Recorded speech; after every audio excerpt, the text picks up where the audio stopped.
This is the story called The Fire and the Frog, a folk tale from West Africa.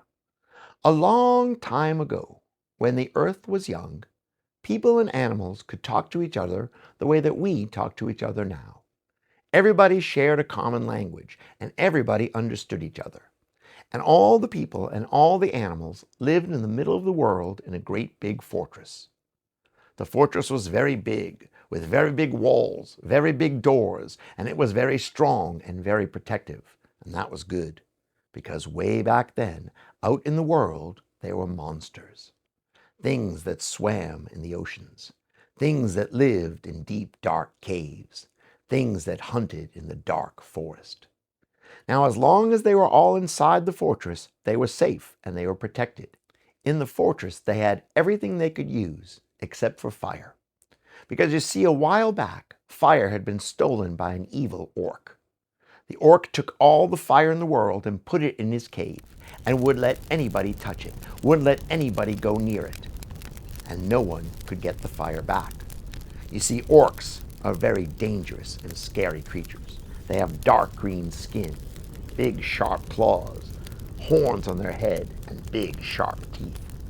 And that orc protected fire and would let anybody go near it. Now, without fire, there was a lot of things they couldn't do. Without fire, they couldn't keep themselves warm when it got very cold at night. Without fire, they couldn't light their way when it got dark. And without fire, they couldn't cook good things to eat. They've been without fire for a very long time, and they wanted to get it back. Well, one day they had a council meeting, and they gathered everyone together. And Human stood up before everybody, and he said, "My friends, this has gone on long enough. We've been without fire for too long. We are going to get fire back. And here's how we're going to do it. I'm going to take this stick, and I'm going to sneak into that orc's cave, and I'm going to get fire back, and I'm going to bring it back here, and we are going to have fire again." But he said, "I'm going to need help. It's a very long way from that orc's cave, and I'm going to need help." And he looked around, and he said, "Lion, you could help. If I can't get it back, Lion, you could get it the rest of the way back." So, well, even Lion might need help. So he said, "Cheetah, you could help. If Lion can't do it, Cheetah, you could get it all the way back." So, well, even Cheetah might need some help. So he looked down and he said, "Horse, Horse, you could help. If Cheetah can't do it, Horse, you could get it all the way back." So, well, Horse might need some help too. So he looked down and he said, "Fox, you could do it. If Horse can't do it, Fox, you could get it all the way back." When all of a sudden, from the side of the council ring, they heard a voice, and it was Frog. And Frog said, "Hey, what about me? What about me? What about me?" And everybody looked around to see who was speaking, and looked down, they saw Frog. Frog said, "I want to help. Everybody else help, and I want to help too. I want to help too." And everybody started to laugh. They said, You can't help. You're a frog. Look at you. You're little and green and slimy. You're like a booger. Hey, you're a booger. Stop it. You're a booger. All right, enough. Booger, stop." He said, "Come on, everybody else I'm helping. I want to help too. I want to help too. Please, I want to help too." Well, Human said, all right. You know what? Just to quiet you down, fine. You can help. You can help us." Frog said, "All right. I'm going to help. I'm going to help." Well, the next day came, and they put their plan into action. Human stood right outside the orc's cave. A few miles down the road, there was Lion, waiting and ready. A few more miles down the road than that, there was Cheetah. A few more miles down the road, there was Horse. Way down the road, near the fortress, there was Fox. And way, way, way down the road, right near the fortress wall, there was Frog. All right. Well, Human had a plan. He was going to sneak into that orc's cave, and he was going to get the fire back. He crept into the cave. He went deeper and deeper and deeper. And the deeper into Orc's cave he got, the hotter it was, because he was getting closer to that fire. And finally he got right to where it was, and he hid behind a rock and looked over, and there sat the orc. And the orc was looking at fire like it was TV. Now Human had a plan. He was going to take a rock and throw it against the cave wall, and when it hit the wall, and made a sound. When the orc turned his head, he was going to take his torch, stick it in the fire, and get fire at the end of his stick. Well, he took a rock and threw it really hard. Hit the wall, boom! And the orc turned his head to see what it was. And Human took his torch and stuck it in the fire, and got fire at the end of his stick. And he ran out of that orc's cave. But as he was going, the orc did the worst possible thing. He turned his head too quickly. And he saw a Human. An orc snarled and said, "Nobody takes my fire," and started to come after Human. Now Human was already out of the cave and running down the road really fast. He was going very fast. Now you see, this was before the days of donuts and couches and TV, so people were in really good shape. And that Human was in awesome shape. He ran down that road as fast as he could. He ran and ran and ran. But all of a sudden, the ground shook beneath him. And an orc came out of the cave and started chasing after him. Now Human was running really fast, and the orc was coming behind him. But it wasn't really a fair fight, because you see, for every 5 steps the Human took equaled only 1 step that the orc took. And it wasn't long before orc was right behind him. Human could hear him snarling and growling. And Human was going fast, but that orc was coming in behind him.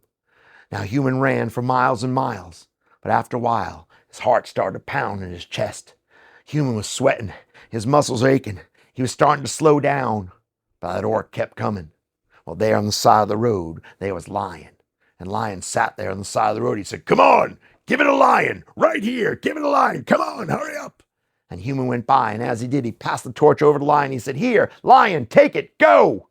And Lion took the torch in his great big steel jaws and started to run down the road. Vroom, vroom, vroom. Now lions have great big paws and great big muscles, and they have to go very fast and very far. And Lion was going down that road really fast, but the orc was coming in behind him. An orc was snarling and growling and coming in faster and faster. Now Lion was giving it everything he had. He was running down that road really fast, but the orc was coming even faster. And orc got so close he took his great big claw and swung it down at Lion. Boom! Missed him by about this much. And the hair on Lion's back stood up, and Lion put his head down and started to give it all he had, running down that road really fast. But the orc kept coming. And after a while, Lion's paws started to ache. His muscles started to hurt. He was sweating. He was having trouble breathing, and his heart was pounding really fast. And he kept on going, but he was running out of gas. But there, a little ways down there, sat Cheetah. And Cheetah said, "Come on, give it to the cheetah, come on. We cheetahs, we're very fast. Give it to the cheetah, come on." And as he passed by, he flipped it over to Cheetah and said, "Here, Cheetah, take it, go." And Cheetah said, "Ciao, Bella." And Cheetah took off down the road. Now, as you all know out there, a cheetah is one of the fastest animals on land. And this cheetah was no exception. He was the fastest cheetah there ever was. He ran down that road really fast. He went down the road so fast, he was a moving blur. His paws barely even touched the ground. He was going so fast, the flame at the end of the stick almost burnt out. But it was a good burning wood, and he was very fast. And he flew down that road as fast as he could. Now, after a while, he wanted to look back and see how far back that orc was. And he turned his head to see, and to his horror, the orc was right behind him. He couldn't believe it. He put his head down and started to run as fast as he could, but that orc kept coming. Now, cheetahs can run fast, but they can't run fast forever. And after a while, Cheetah started to slow down. He was starting to sweat. He was having trouble breathing, trouble seeing, and he was going down that road, but that orc kept coming. But there on the side of the road, a little ways down, there was Horse. And Horse stood there majestically, and he said, "Yes, give it a horse, right here. Horse, that spells horse." It really does. He said, "Give it a horse and we'll win the day." And he flipped the torch over to Horse. He said, "Here, Horse, take it, go." And Horse took it and started to gallop down the road. Now this was a really, really fast horse. This was no circus horse. This was no farm horse. This was no merry-go-round horse. This was a Mustang, a wild horse. And wild horses moved like the wind. And he thundered down the road as fast as he could. He kept on going down that road really fast. He went down so fast that he could see the fortress wall coming into view. And if they could get in there, they would be safe because the fortress was too big for the orc to get inside. Well, Horse was thundering down the road, But that orc was coming in behind him, and Orc was really, really angry. He decided to put a stop to things, and as he ran, he reached out and grabbed a tree, pulled it up by its roots, and swung it down at Horse. Boom! It missed Horse, but the pieces exploded from the tree and went into Horse's back and went into Horse's neck. Horse was in great pain, but he knew he had to keep going, and he thundered down the road, but the orc kept coming. Now, steam was coming out of Horse's nostrils. Sweat was pouring down his mane. His muscles were aching. He was having trouble seeing, trouble breathing. But that orc, he kept coming. They were getting closer and closer. He was trying to make it, but he wasn't going to do it. But there on the side of the road, a little ways down, there was Fox. And Fox said, "Come on, give it to me, right here. Hurry up, we could do this. We could win the day, come on." And he passed it down to Fox and he said, "Here, Fox, take it. You're our last hope." And Fox took it and started to run. Now, unlike a cheetah or a lion or a horse, a fox is pretty small. And he decided to use his size to his advantage, and he jumped off the road. And he went in between trees. He went around bushes. He went over rocks to try to lose the orc. And for a couple of seconds, he lost him too. The orc couldn't see where he was. But then he saw the flame at the end of the stick, and he knew exactly where he was. And he came thundering after him. He ran down the road after him. He went through trees, boom! He went through bushes, boom! He went over rocks, bang! And he came at Fox. And Fox jumped back on the road and started to run right towards the fortress wall. And there it was. It was getting closer. It was getting so close. He kept his eyes right on the prize. He kept his eyes right on that fortress wall. He was going to make it. He was going to do it. But as he was looking up, he didn't look down. And because he didn't look down, right there on the road, there was a rock. And when he ran over the rock, he broke his paw. And he tried to go down the road, tried to run on 3 paws, but he couldn't make it. He wasn't going to do it. He wasn't going to make it at all. And the orc kind of knew it too. The orc kind of slowed down and smiled an evil smile, because he knew this was over. He started to close in on Fox, and Fox was trying to drag himself down the road. He was getting so close. He wanted to make it, but he couldn't quite do it. But then, right near the fortress wall, Fox heard a voice. It was Frog. And Frog said, "Hey, give it to me! Give it to me! Give it to me!" And Fox shook his head, "No!" But then he looked over his shoulder and he saw the orc, and he knew he had no choice. He passed it over to Frog. He said, "Please, Frog, take it. You're our last hope." And Frog said, "All right, I'm gonna help. I'm gonna help." Dude, don't talk with your mouth full. Okay. And Frog started to hop. Fwang, fwang, fwang, fwang. Now, there are some frogs in parts of the world that can go very high and very far. And this was one of those frogs. He could go very high and very far, but no matter how high or how far he could go, it wasn't going to be enough. And Orc knew it too.